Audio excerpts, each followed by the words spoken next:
Hi everybody, thanks for joining us today, and on behalf of Alliant Power, welcome to Tech Tips.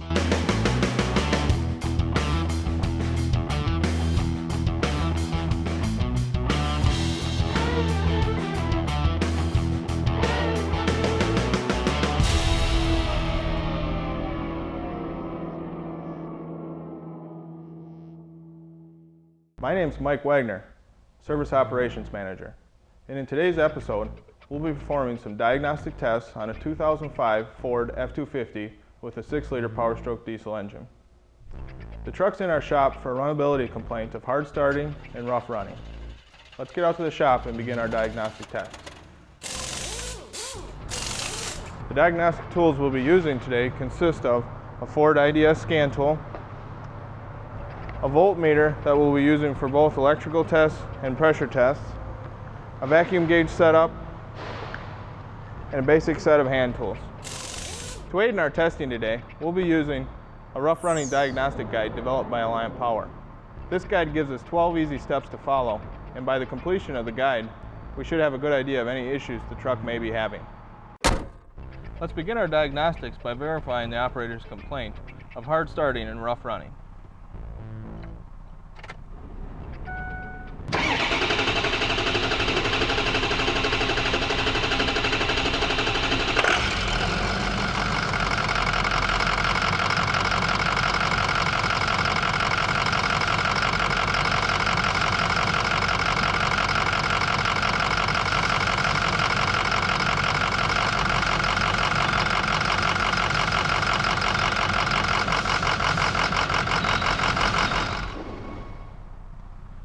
Well, as you can obviously see, the hard starting is definitely there and the idle is a bit rough. Let's dig deeper into our diagnostics. Step 1 of our diagnostic guide asks us to complete a visual inspection of our engine compartment. Here we'll be checking condition of our coolant hoses,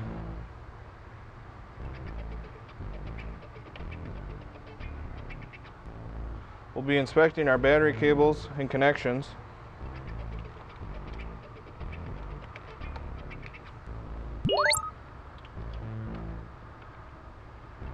and we'll also be looking over our engine wiring harness connectors and any possible chafing areas. In our case, all of our visual tests look good, so we'll proceed on to the next step. Step 2 asks us to verify the fluid levels in our engine compartment. First, we'll check the engine oil level.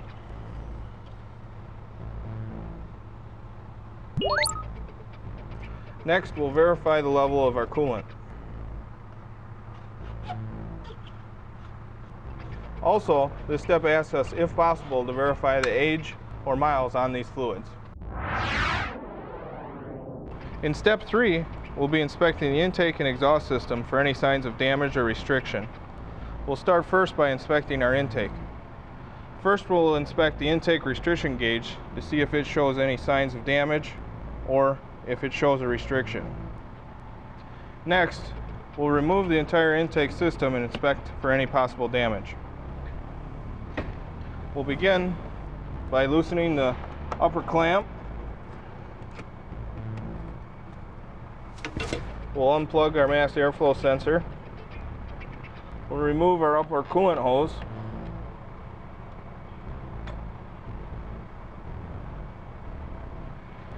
And we'll unplug our intake restriction gauge.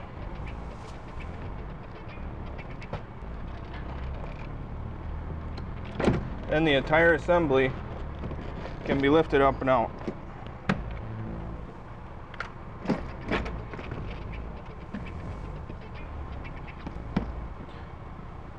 With the intake off, we can visually verify that there's no restrictions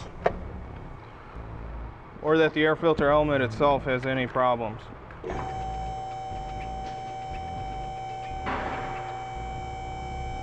With our truck securely up on the hoist, we can now inspect our exhaust system. While we're inspecting the system, we want to be looking for any kind of damage to the system that could be causing restriction. We want to especially look at our converter area and our muffler area. And after inspection of this system, it looks good. In step 4, we will verify fuel level, check for water and fuel light on dash, and inspect fuel filter for contaminants. In step 5, we'll be checking our fuel supply pressure. Before we install our pressure gauge in the dash, let's check the voltage down at the HFCM first. With the truck on the hoist, we can get a good look at the HFCM. To check the voltage to the fuel supply pump, we'll unhook the center connector.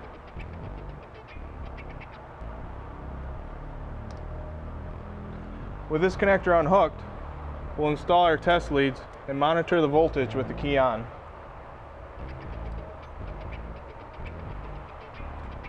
With our connectors hooked up, we have battery voltage. Now that we've verified our voltage at our supply pump, we can install our fuel pressure gauge.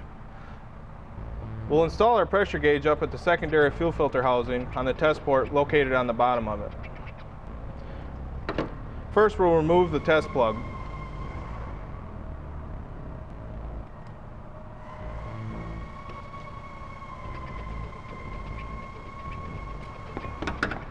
With our plug removed, we can install our test hose.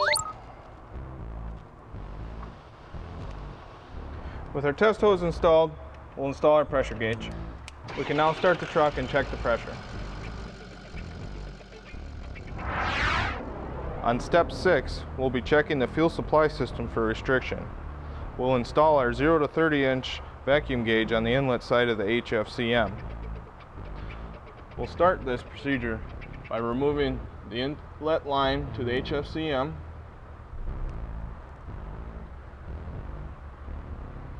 and we'll install our vacuum gauge in line of that.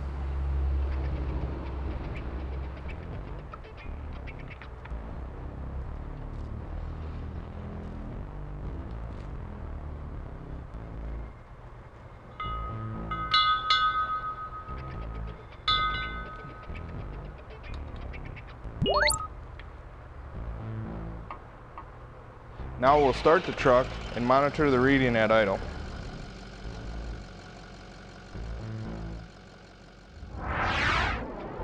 For step 7, we'll be installing our IDS scan tool on the truck. We'll do this by plugging the end into the diagnostic connector. Then we'll turn the key on.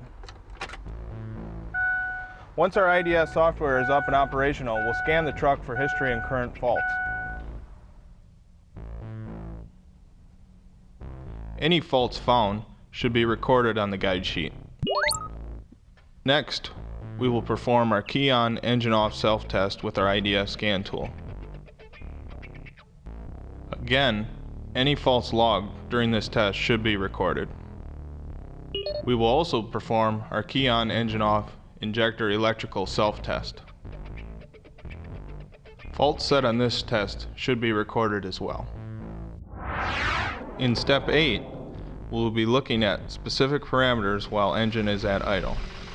With our IDS scan tool, we will go to our parameters and select battery voltage, FICM voltage, FICM main voltage, FICM sync, ICP desired, ICP actual, ICP volts, IPR percentage, fuel pulse width, and EGR valve position.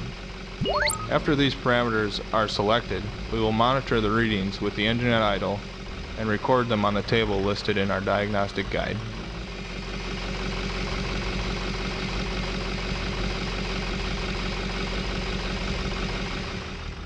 Next, on step 9, we will perform a cylinder power balance test. We can monitor each cylinder in this test, and we should see the blue line follow the green line fairly close. In our situation, we can see that is not the case. While performing our contribution test, we will disable each injector one at a time and compare the drop of each cylinder.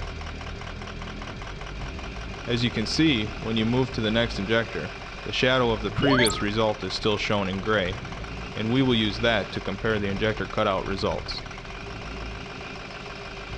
Once these two tests are performed, we can determine which, if any, cylinders are having issues and then be recorded on our guide sheet as a pass or fail. On step 10, we will perform a bubble test. This test will show us if we're getting compression leaking past our injectors and getting into the fuel supply. We will remove the fuel cap and filter element from the secondary fuel filter base. We will need to open the check valve on the standpipe. For camera purposes, we will install a screwdriver to hold the valve open. Next, we will make sure the fuel in the base covers the standpipe. We will then install a remote start switch on the truck. With key off, we will crank the engine with our remote start switch. While the engine is cranking, we will monitor the fuel in the filter base. We will be looking for bubbles emitting from the top of the standpipe. While performing this test, there should be no bubbles. If bubbles are present, it is the result of compression leaking past the injectors. As you can see, we have bubbles present, and we can record our findings. At this point, let's review our readings from our past tests. When looking at our contribution test results from step 9, we can see that we have several cylinders on the even bank that fail. We also know from step 10 we have compression getting into our fuel supply. Our parameter readings from step 8 look good with no areas of concern. So at this point, we can take our information and determine that we have compression leaking past one or more injectors on the driver or even side. When dealing with air in the fuel, it is our recommendation that the entire bank of injectors be removed for inspection and testing. So in our case, we will disassemble the necessary components on the driver's side to gain access to the valve cover, oil rail, and the 4 injectors for removal. On inspection of the injectors we removed, we can see that the number 4 injector was the one that had compression leaking past the chamber gasket. This can be caused from improper torque on installation or not cleaning the injector cup in the cylinder head properly when the injector was installed. In our case, we will have the remaining 3 injectors tested for reuse. After testing and inspecting our remaining 3 injectors, it's been determined that the compression gases damaged these injectors. So in our case, we'll be installing 4 new Alliant Power reman injectors. After a thorough cleaning of the injector cups, our injectors, oil rails, and valve covers can be installed according to proper installation specifications.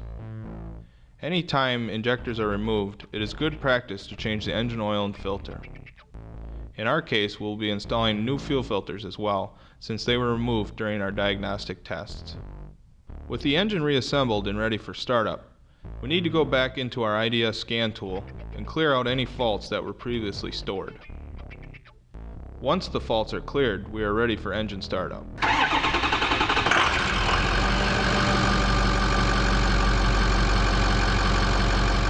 With the truck running, we will go back to the cylinder power balance test on our IDS scan tool and verify we have corrected our weak cylinders we had before.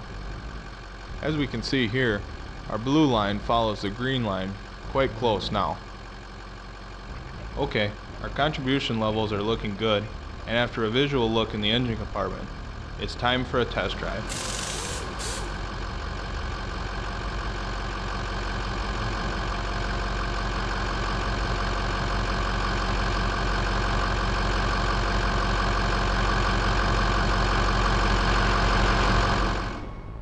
Well, our truck test drove good. No faults were set, and all contribution levels are good now.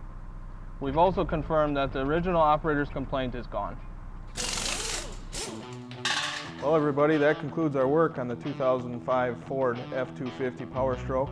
Once again, thanks for your time, and look for more tech tips in the future.